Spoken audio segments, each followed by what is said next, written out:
नमस्कार। दिन भर की बड़ी खबरों में आपका स्वागत है। पहले एक नजर आज की सुर्खियों पर। आज कश्मीर जाएंगे प्रधानमंत्री मोदी। योग दिवस पर श्रीनगर से देश दुनिया को देंगे संदेश। हिमाचल उपचुनाव से पहले कांग्रेस में अंदरूनी कलह। सीएम सुक्खू की पत्नी को टिकट देने को हो रहा है खुलकर विरोध। महज 6 दिन के अंदर फिर नीतीश कुमार ने बुलाई कैबिनेट की बैठक। आज ले सकते हैं बड़ा फैसला।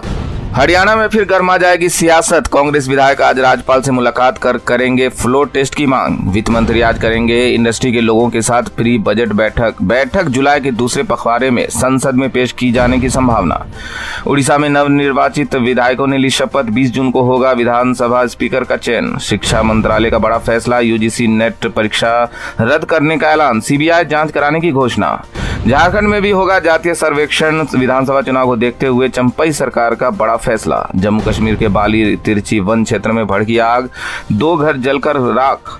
दिल्ली एनसीआर में अगले कुछ घंटों में बारिश का अनुमान। यूपी बिहार समेत 10 राज्यों में गिरेगी राहत की बूंदें। अमेरिका ने किया सीरिया में हवाई हमला। देशद्रोही संगठन आईएसआई के वरिष्ठ अधिकारी की जान लेने का किया दावा। यूएनएचआरसी ने इजरायल सेना के 6 हमलों की जांच की। बताया इजरायल ने गजा में युद्ध के नियमों का किया उल्लंघन।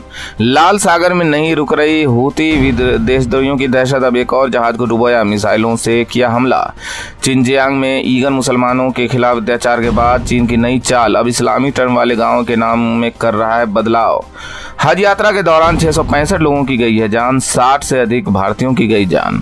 एयर इंडिया चुनिंदा घरेलू मार्गों पर प्रीमियम इकोनॉमी क्लास की करेगी शुरुआत। जुलाई से शुरू होगी सर्विस। गौतम अडानी ने लिया बड़ा फैसला। Adani group energy transition project में $100 अरब का करेगा निवेश। एनर्जी ट्रांजिशन इंडेक्स में भारत 63 स्थान पर। वर्ल्ड इकोनॉमी फोरम ने जारी की पूरी लिस्ट। शेयर बाजार में सपाट शुरुआत। सेंसेक्स 100 अंक चढ़कर फिसला। निफ्टी 23,500 से फिसला। पीएम की अध्यक्षता में कैबिनेट के बड़े फैसले। वैष्णव ने बताया 14 खरीफ फसलों के एमएसपी को मंजूरी। ये तो थी सुर्खियां। बात आज की सबसे बड़ी खबर की। आज कांग्रेस सांसद राहुल गांधी का 54वां जन्मदिन है। लेकिन राहुल के जन्मदिन के चर्चों के बीच एक और चर्चा गर्म है और वो है राहुल गांधी के यूपी प्लान की। लोकसभा चुनाव में भले ही इंडिया गठबंधन को बहुमत न मिला हो, लेकिन पार्टी को मिले नतीजों से कांग्रेस गदगद है। कांग्रेस को उम्मीद है कि 2027 के यूपी के रण में भी राहुल गांधी पार्टी के लिए फायदेमंद साबित होंगे। आज कांग्रेस मुख्यालय में राहुल गांधी ने अपना 54वां जन्मदिन मनाया। लोकसभा चुनाव में मिली जबरदस्त सफलता का असर कांग्रेस के अंदर दिखाई दिया और पार्टी कार्यकर्ताओं ने जगह जगह केक काटकर राहुल का जन्मदिन मनाया। लोकसभा चुनाव के बाद राहुल गांधी का कद देश में बहुत बड़ा हो चुका है। सिर्फ पीएम मोदी ही राहुल गांधी को लोकप्रियता में टक्कर देते दिखाई दे रहे हैं। इस बीच राहुल ने पीएम मोदी की कुर्सी छीनने का प्लान बनाना भी शुरू कर दिया और इस प्लान में उत्तर भारत सबसे ऊपर है, जहां बीजेपी को इस बार सफलता मिली है। वैसे राहुल गांधी की मेहनत के चलते सबसे ज्यादा नुकसान भी बीजेपी को इस बार उत्तर भारत में ही हुआ है। केंद्र की मोदी सरकार तो अल्पमत में है, कभी भी गिर सकती। ऐसे में राहुल गांधी ने केंद्र के साथ अब यूपी की सरकार को हटाने का भी प्लान बना लिया है। जी हां, राहुल ने 2027 में होने वाली यूपी के विधानसभा चुनाव की भी तैयारी शुरू कर दी है और इसी के चलते उन्होंने रायबरेली सीट को अपने पास रखा और केरल की वायनाड से इस्तीफा दे दिया है। इस फैसले से कांग्रेस को यूपी में अपनी जड़ें दोबारा तेजी से मजबूत करने में मदद मिलती दिख रही है। 2027 के विधानसभा चुनाव में इसका बड़ा असर देखने को मिलेगा। वहीं दूसरी ओर प्रियंका गांधी भी वायनाड से जीतकर संसद में आने की तैयारी कर रही है। इस बार लोकसभा चुनाव में राहुल और प्रियंका को यूपी में जनता से अच्छा समर्थन मिल रहा है। दिलचस्प बात यह है कि 2027 का यूपी चुनाव 2029 के लोकसभा चुनाव के लिए सेमीफाइनल का काम करने वाला है। यानी अगर 2027 में कांग्रेस यूपी में अच्छा प्रदर्शन करती है तो उसके बाद अगर अगले लोकसभा चुनाव तय समय 2029 में हुए तो कांग्रेस पार्टी को इसका जबरदस्त फायदा मिलेगा। वैसे लोकसभा चुनाव कभी भी हो सकते हैं क्योंकि केंद्र में इस बार कमजोर बहुमत वाली सरकार है। कांग्रेस ने मोदी सरकार को जल्द ही गिरने का दावा किया है तो वहीं केजरीवाल के बड़े खुलासे ने एनडीए सरकार को मुश्किल में डाल दिया है। दिल्ली के राउज एवेन्यू कोर्ट में बुधवार को केजरीवाल की जमानत याचिका पर सुनवाई हुई। इस दौरान सीएम केजरीवाल ने शराब घोटाले मामले में एक बड़ा बयान दिया है, जिसके बाद से एनडीए सवालों के घेरे में आ गया। तो क्या खुलासा किया केजरीवाल ने, देखिए इस रिपोर्ट में। दिल्ली शराब घोटाला केस में अरविंद केजरीवाल ने जमानत की मांग की है। राउज एवेन्यू कोर्ट में बुधवार को मामले की सुनवाई हुई। इस दौरान ईडी की तरफ से एएसजी एसवी राजू और केजरीवाल के वकील अदालत में मौजूद रहे और दोनों ने अपनी अपनी दलीलें पेश की। कोर्ट में सुनवाई के दौरान केजरीवाल को जेल से वीडियो कॉन्फ्रेंसिंग के जरिए पेश किया गया। शराब घोटालों में अरविंद केजरीवाल ने बड़ा खुलासा किया है। केजरीवाल ने अपना पक्ष रखते हुए दिल्ली शराब घोटाले में मंगू टाउन बॉय के साथ है और उन्हें इस मामले का मास्टरमाइंड बताया। लोकसभा चुनाव 2024 में मंगू टाउन पहुंचे और चंद्रबाबू नायडू की टीडीपी एनडीए का हिस्सा है। अरविंद केजरीवाल ने कोर्ट से ईडी की शिकायत करते वक्त एमएसआर का जिक्र किया। केजरीवाल के वकील ने कोर्ट में कहा, एमएसआर ने अपने बयान में कहा कि दिल्ली शराब नीति के सिलसिले में मुझसे नहीं मिले। बाद में उन्होंने मेरे बारे में उल्टा बयान दिया। फिर उनके बेटे को अंतरिम जमानत मिल गई। बाद में उन्हें माफी भी मिल गई। इसके बाद एमएसआर ने टीडीपी के टिकट पर चुनाव लड़ा और अब सत्तारूढ़ एनडीए गठबंधन का हिस्सा। इससे पहले सीएम ने राघव मंगू का जिक्र किया था। राघव मंगू एमएसआर के बेटे हैं। कोर्ट में केजरीवाल ने शरद शेट्टी के बयान का हवाला देते हुए कहा, उन्हें पीठ के दर्द के आधार पर भी जमानत दे दी गई। ये आजादी का सौदा क्यों? अरविंद केजरीवाल के वकील ने कहा कि शरद शेट्टी की कंपनी ने सत्तारूढ़ पार्टी के लिए 50 करोड़ का चुनावी बॉन्ड खरीदा। अरविंद केजरीवाल के वकील ने कहा कि इस बात का कोई सबूत नहीं है कि 100 करोड़ साउथ ग्रुप से आए। जांचें हमेशा जारी रहती है। दरअसल अरविंद केजरीवाल की इस न्यायिक हिरासत बुधवार को खत्म हो रही है।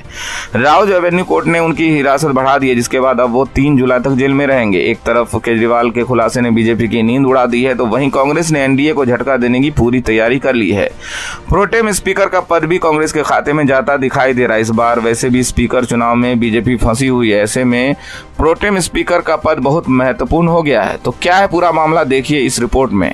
लोकसभा में इस बार स्पीकर पद को लेकर पेंच फंस गया है। एनडीए और इंडिया गठबंधन दोनों ही स्पीकर पद पर नजरें जमाए हुए हैं। स्पीकर पद के चुनाव से पहले 24 जून को राष्ट्रपति द्रौपदी मुर्मू प्रोटेम स्पीकर को शपथ दिलाएंगे, जो सभी नवनिर्वाचित सांसदों को शपथ दिलाने के साथ ही स्पीकर का चुनाव भी करवाएगा। और अब संकेत मिल रहे हैं कि प्रोटेम स्पीकर का पद इस बार कांग्रेस के हिस्से जा सकता है। कांग्रेस के सांसद के सुरेश प्रोटेम स्पीकर बनाए जा रहे हैं कि सुरेश 18वीं लोकसभा के सबसे वरिष्ठ सांसद हैं और परंपरा के अनुसार सबसे वरिष्ठ सांसद का प्रोटेम स्पीकर बनाया जाता है कि सुरेश केरल के मवेल लकारा लोकसभा सीट से चुनाव जीते हैं। इस सीट पर वो 1989 में पहली बार जीते थे और तब से अब तक वो 7 बार चुनाव जीत चुके हैं। कि सुरेश के प्रोटेम स्पीकर बनने के बाद नरेंद्र मोदी की चिंता और ज्यादा बढ़ सकती है, क्योंकि टीडीपी की तरफ से अभी भी अपने पत्ते नहीं खोले गए हैं। वो अभी भी स्पीकर पद को लेकर अड़ी हुई है और दावा किया जा रहा है कि टीडीपी इसे लेकर इंडिया के संपर्क में है। राहुल गांधी ने भी इसके संकेत दिए हैं, जिसे बीजेपी मुश्किल में दिखाई दे रही है। राजनाथ सिंह के आवाज पर इसे लेकर एनडीए की बैठक बुलाई गई थी, लेकिन इसमें कोई फैसला नहीं हो पाया। ऐसे में साफ है कि स्पीकर चुनाव जो 26 जून को होना है, अगर एनडीए में सहमति नहीं बनी तो मोदी सरकार के साथ खेला हो सकता है। एक तरफ स्पीकर के पद को लेकर बीजेपी टेंशन में है, तो दूसरी तरफ लोकसभा चुनाव के नतीजों ने एनडीए की टेंशन को बढ़ा दिया है। चुनाव नतीजों के बाद से ही एनडीए में टूट दिखाई दे रहा है, तो वहीं इंडिया गठबंधन मजबूत होता दिख रहा है। महाराष्ट्र एनडीए में तो जमकर टकराव की खबरें आ रही है। एनसीपी ने बीजेपी को चेतावनी देते हुए एनडीए से अलग होने की बात कह दी है। तो कैसे बिखर रहा है एनडीए, देखिए इस रिपोर्ट में। महाराष्ट्र की सियासत में घमासान छिड़ गया है। विधानसभा चुनाव से पहले सभी राजनीतिक दलों में बड़े उलटफेर के संकेत मिल रहे हैं। एक तरफ अजीत गुट ने बीजेपी को चेतावनी दे दी है, तो दूसरी तरफ पार्टी में ही बगावत के संकेत मिल रहे हैं। लोकसभा चुनाव 2024 के नतीजों में भाजपा समेत एनडीए को महाराष्ट्र में झटका लगा है। इस हार के लिए अजीत गुट को काफी हद तक जिम्मेदार ठहराया जा रहा था और अब मामले में अपनी चुप्पी तोड़ते हुए अजीत गुट ने कहा कि अगर हमें इस तरह से टारगेट किया जाता रहा तो फिर हम गठबंधन पर अलग स्टैंड भी ले सकते हैं। और बीजेपी पर हार का ठीकरा फोड़ते हुए कहा कि हम ही नहीं बल्कि एकनाथ शिंदे की शिवसेना भी मानती है कि भाजपा नेताओं के बड़बोलेपन और 400 पार के नारे की वजह से ऐसे नतीजे आए हैं। अजय गुट बीजेपी पर हमलावर नजर आ रहा है, तो दूसरी तरफ पार्टी नेता ही बगावत के संकेत दे रहे हैं। राज्य सरकार में मंत्री व एनसीपी नेता छगन भुजबल काफी वक्त से नाराज बताए जा रहे हैं और अब उनके पाला बदलने को लेकर भी चर्चाएं तेज है। एक तरफ छगन भुजबल शरद पवार के खेमे में शामिल होने के संकेत दे रहे हैं, तो दूसरी तरफ उनके उद्धव गुट के नेता से मुलाकात की खबरें सामने आई है, जिसके बाद माना जा रहा है कि विधानसभा चुनाव से पहले ही भुजबल कोई बड़ा फैसला ले सकते हैं। तो अजीत गुट के लिए बड़ा झटका साबित हो सकता है। राज्य में सत्तारूढ़ गठबंधन बिखरता हुआ नजर आ रहा है, तो विपक्ष एकजुट है। एक साथ चुनाव लड़ने की घोषणा के बाद अब महाविकास आघाड़ी अपना संयुक्त घोषणा पत्र जारी कर सकता है। किसानों के मुद्दे को इसमें प्राथमिकता दी जाएगी। महाराष्ट्र में एनडीए हर तरफ से कमजोर होता दिख रहा है।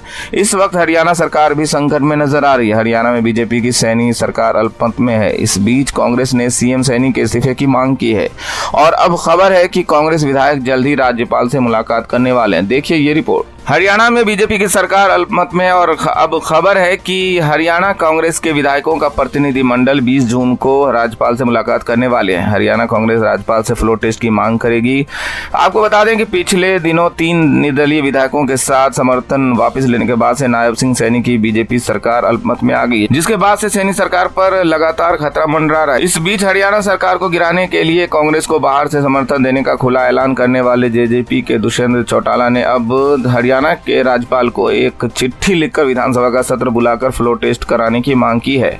उनका कहना है कि नायब सरकार को गिराने वाले विपक्षी दल को उनका पूरा समर्थन है। वहीं भूपेंद्र सिंह हुड्डा ने तो नैतिकता के आधार पर सीएम सैनी का इस्तीफा ही मांग लिया है। हालांकि इससे पहले भी कांग्रेस ने राज्यपाल को पत्र लिखकर फ्लोर टेस्ट की मांग की थी, जिस पर फिलहाल कोई एक्शन नहीं लिया गया है। हरियाणा सरकार ही मुश्किल में नहीं, केंद्र की मोदी सरकार भी मुश्किल में दिखाई दे रहा है। देश भर में नीट यूजी परीक्षा में हुई धांधली का मामला जोर पकड़ता जा रहा है। इस मामले में विपक्ष लगातार मोदी सरकार पर हमलावर है। इसे लेकर आम आदमी पार्टी ने सरकार के खिलाफ पहले ही मोर्चा खोल रखा है, तो अब कांग्रेस ने भी बड़ी घोषणा की है। देखिए ये रिपोर्ट। नीट परीक्षा में धांधली को लेकर सुप्रीम कोर्ट ने एनडीए को जोरदार फटकार लगाते हुए बच्चों को न्याय देने की बात कही है, तो वहीं मोदी सरकार भी विपक्ष के निशाने पर है। आप सांसद संदीप पाठक ने बीजेपी पर आरोप लगाते हुए कहा कि इस धांधली में बीजेपी का बहुत बड़ा कनेक्शन है। आज तक जितने भी पेपर लीक हुए हैं और ऐसी धांधली हुई है, उसमें बीजेपी ने महारत हासिल की है। हरियाणा के झज्जर में जिस सेंटर से 6 टॉपर छात्र निकले, वो भी बीजेपी के एक नेता का है। कांग्रेस ने 24 जून 2024 को संसद घेराव करने का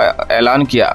इसके साथ ही 3 मांगे भी की है। एनटीएल किया जाए, नीट परीक्षा फिर से कराई जाए और धांधली में शामिल लोगों पर सख्त कार्रवाई हो। मामले में पीएम मोदी पर हमला बोलते हुए कांग्रेस ने कहा कि पीएम मोदी नीट की धांधली पर खामोश है। यही प्रधानमंत्री एग्जाम से पहले परीक्षा पर चर्चा करते हैं, अब उन्हें पेपर लीक पर चर्चा करनी चाहिए। तो वहीं एएमआईएम प्रमुख असदुद्दीन ओवैसी ने नीट की परीक्षा दोबारा कराने की मांग की। साथ ही बीजेपी को घेरा है। ओवैसी ने कहा कि प्रधानमंत्री अपने मन की बात नहीं बल्कि 24 लाख बच्चों के मन की बात करें। नीट परीक्षा में 24 लाख से अधिक विद्यार्थियों के भविष्य के साथ हुए खिलवाड़ पर भी पीएम मोदी हमेशा की तरह मौन धारण किए हुए हैं। बिहार, गुजरात और हरियाणा में हुई गिरफ्तारी से साफ है कि परीक्षा में योजनाबद्ध तरीके से संगठित भ्रष्टाचार हुआ है। ये भाजपा शासित राज्य पेपर लीक का केंद्र बन चुके हैं। और बुलेटिन के आखिर में देखेंगे विपक्ष के निशाने पर आए मोदी की मंत्री को मोदी सरकार की मंत्री का एक वीडियो तेजी से वायरल हो रहा है। वीडियो केंद्रीय मंत्री सावित्री ठाकुर का है।